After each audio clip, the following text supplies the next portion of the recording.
ஏசாயா தீர்க்கதரிசியினுடைய புத்தகம் 6வது அதிகாரம் 8வது வசனம். யாரை நான் அனுப்புவேன்? நமது பணிக்காக யார் போவார் என வினவும் என் தலைவன் குரலை கேட்டேன். அதற்கு, இதோ நான் இருக்கிறேன், அடியனை அனுப்பும் என்றேன். தேர்ந்து கொள்ளப்பட்ட பாத்திரம்.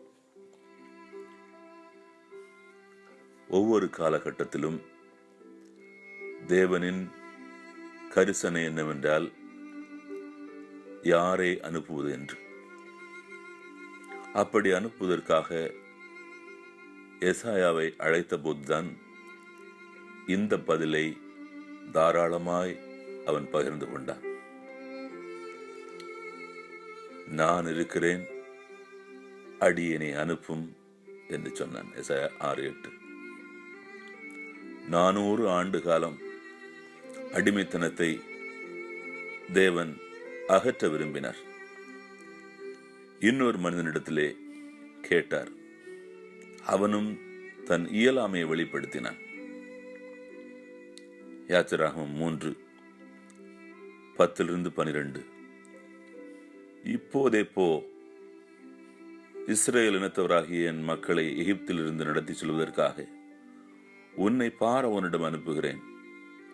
மோசே கடவுளிடம் பார்வோனிடம் செல்வதற்கும் இஸ்ரேல் மக்களை எகிப்திலிருந்து அழைத்து போவதற்கும் நான் யார் என்று சொன்னான்.